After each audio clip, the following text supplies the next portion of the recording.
Fala, meu lindo! Minha linda!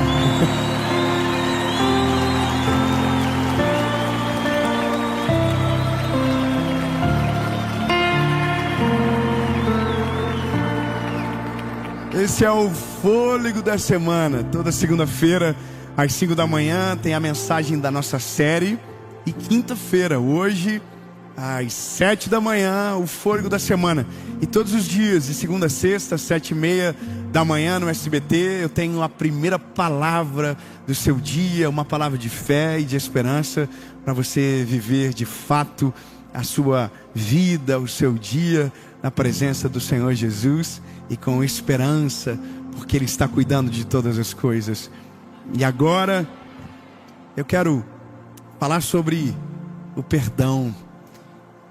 Como nós somos atraídos pelos títulos, e talvez por isso você está aqui, e talvez você chega nessa mensagem com uma mochila pesada nas costas, porque carrega algo que te fere, que te atrasa, que te impede de viver aquilo que Deus tem.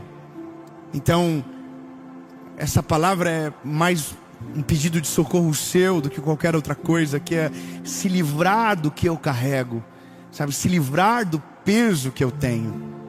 Nós olhamos para a Bíblia e a gente tem milhares de histórias sobre perdão, e não é por um acaso, sabe? A Bíblia poderia ocultar as histórias pesadas e deixar só as histórias de final feliz, as histórias leves, as histórias que só demonstrasse a melhor parte das pessoas. Mas pelo contrário, a Bíblia está cheia de histórias que revelam o pior, para que a gente aprenda com o percurso dessas histórias aquilo que nós não devemos reproduzir na nossa vida. De fato, não há possibilidade de você ler a Bíblia, ao ler as histórias, não se identificar nelas. E por essa identificação, que às vezes a gente acaba torcendo de maneira errada pelo final das histórias que já sabemos o fim. Por exemplo, uma dessas grandes histórias da Bíblia é a história de José, não é? A gente sempre fala a história do sonhador e esquece a história do rancor desse rapaz.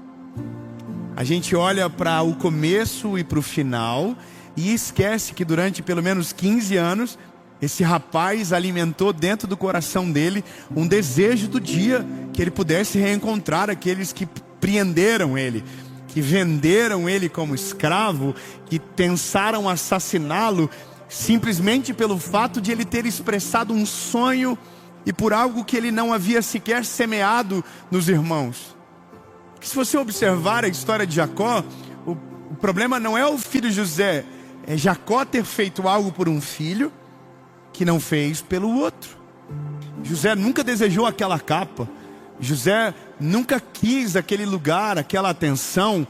José é fruto de um pai que não teve sabedoria de dosar a atenção entre os filhos.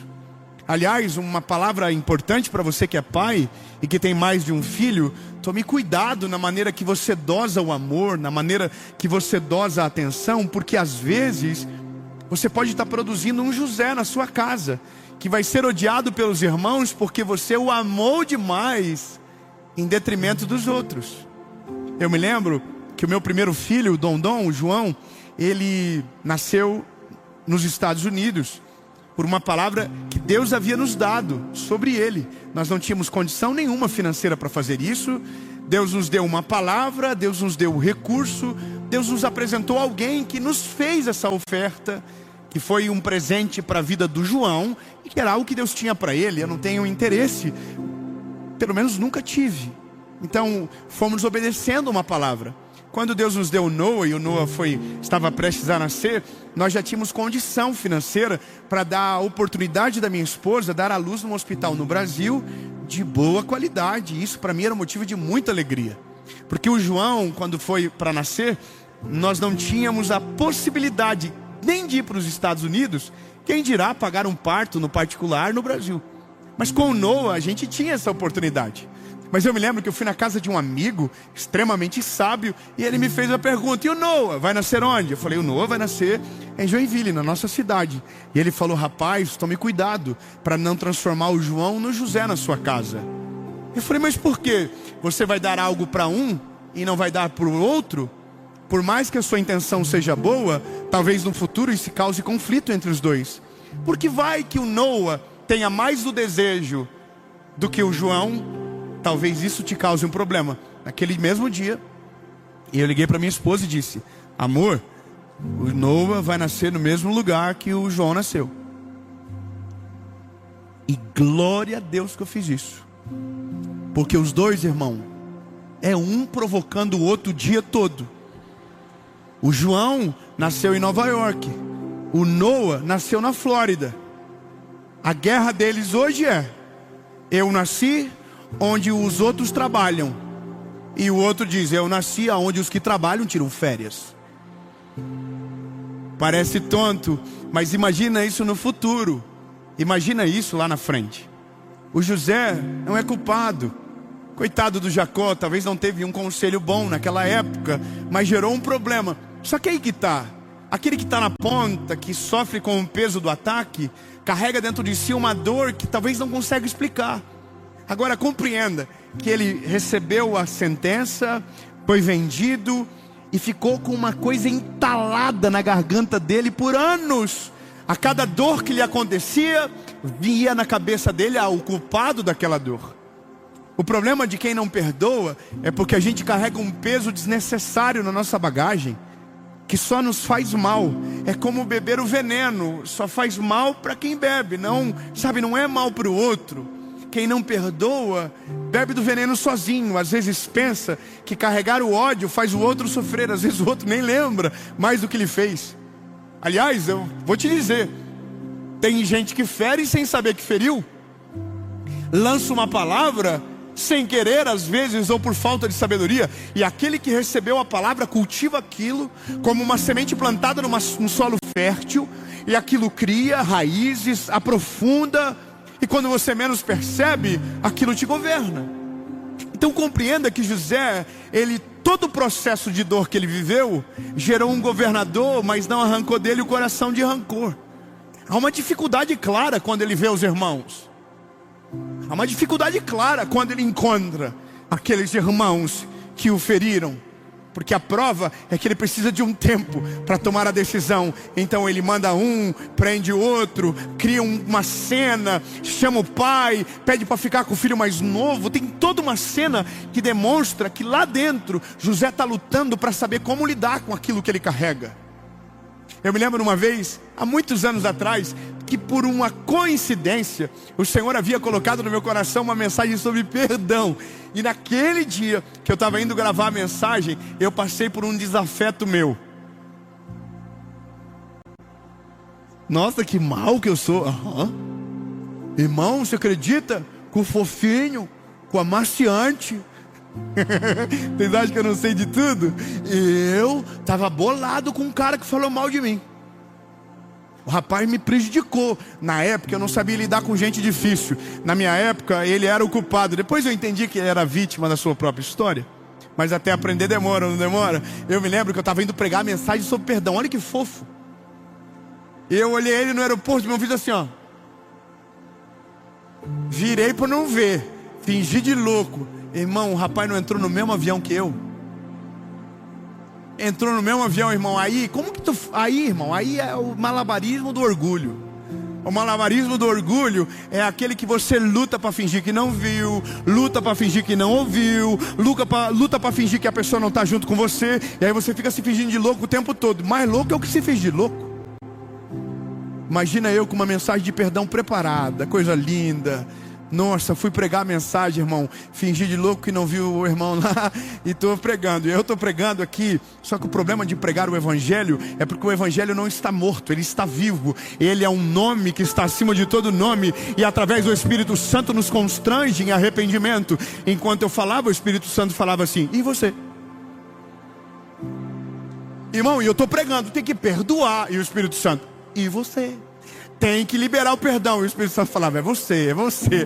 Aí, irmão, eu fui ficando indignado comigo mesmo. E eu, como que eu termino a mensagem? Oro pelos outros e volto para casa de bico doidinho lá do aeroporto.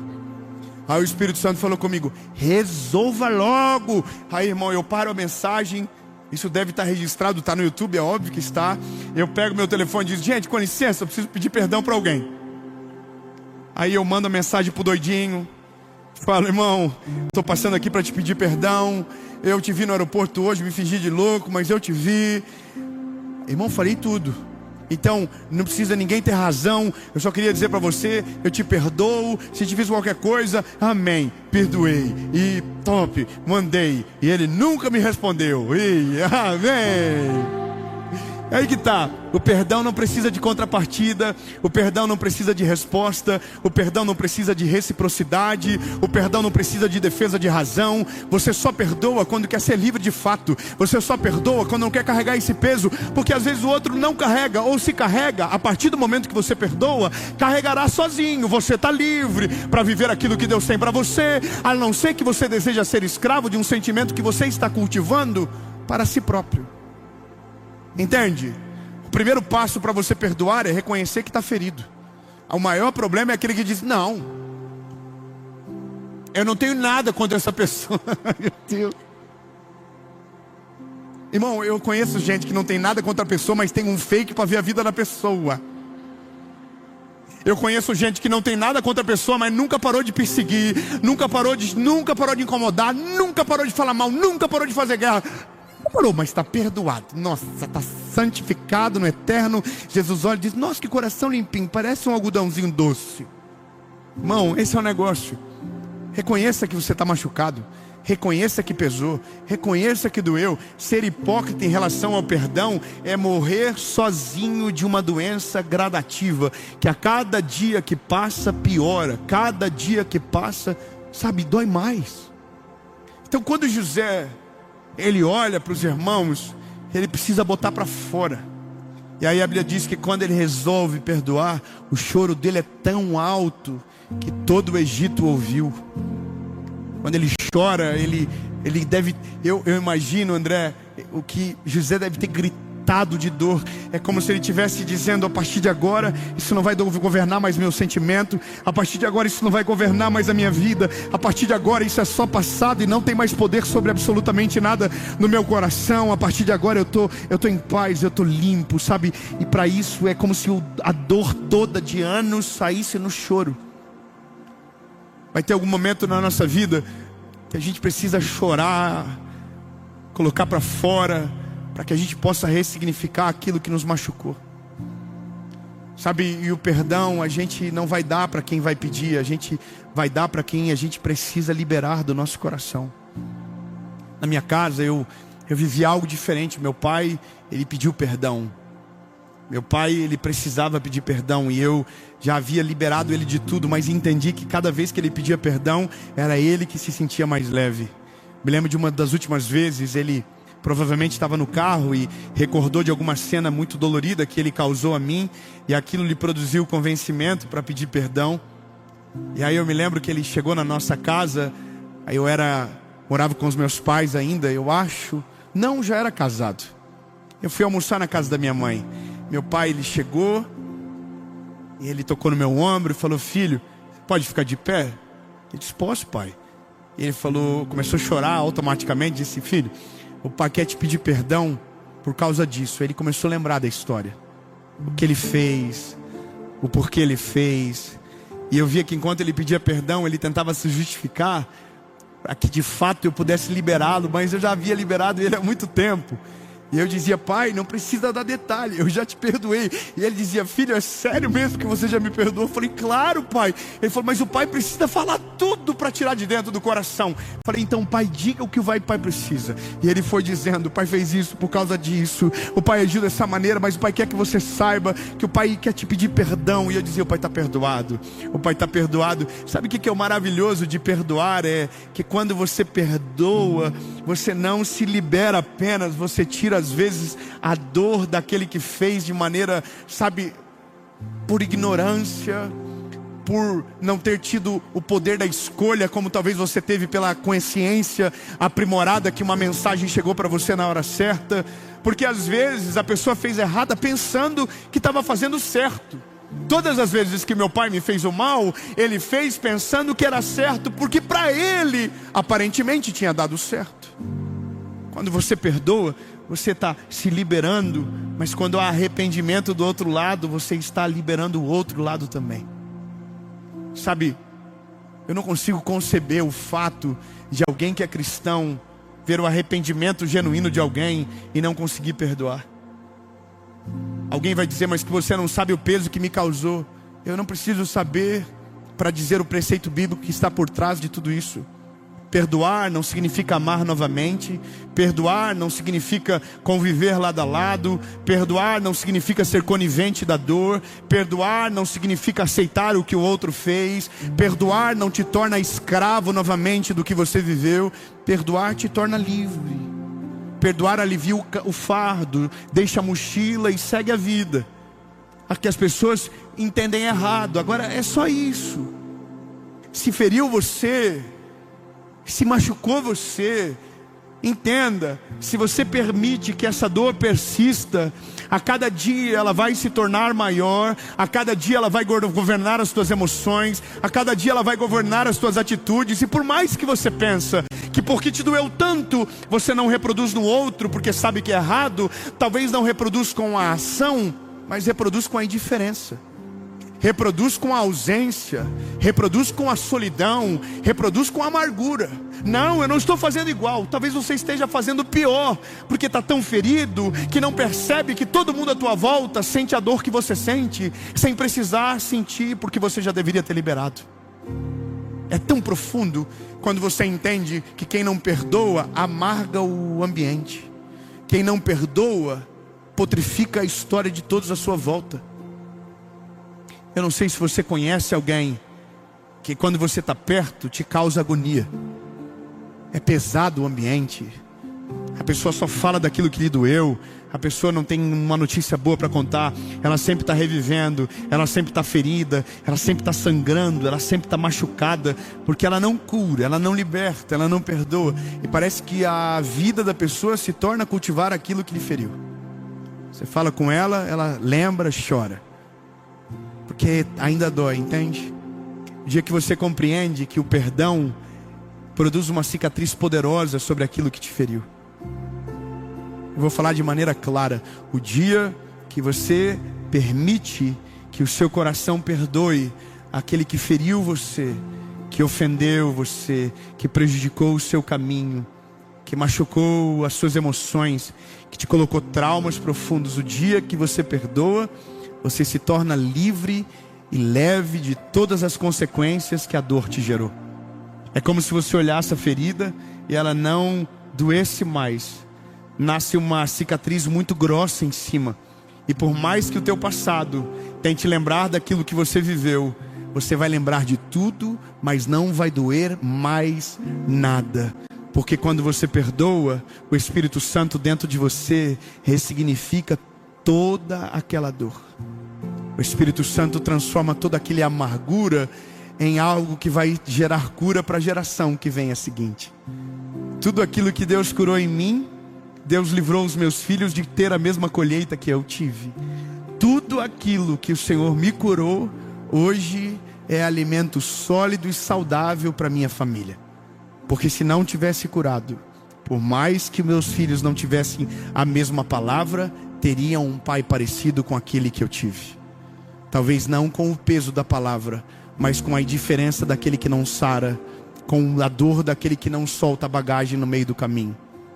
O convite do Evangelho é: deixem vir a mim aqueles que estão cansados, sobrecarregados, que eu, o Senhor, vos aliviarei. Sabe, deixe esse peso hoje em Jesus. Reconheça que machucou. Reconheça o que você sente. Mas dobre os seus joelhos e diz: Jesus, nunca mais eu vou carregar esse peso. Nunca mais eu vou conviver com essa dor. Eu deposito na tua presença, confio na tua justiça, confio no teu juízo. E aquele que me feriu não vai ter mais poder para definir a minha história. A dor não tem mais a caneta do meu futuro. A partir de agora está nas tuas mãos. Em nome de Jesus.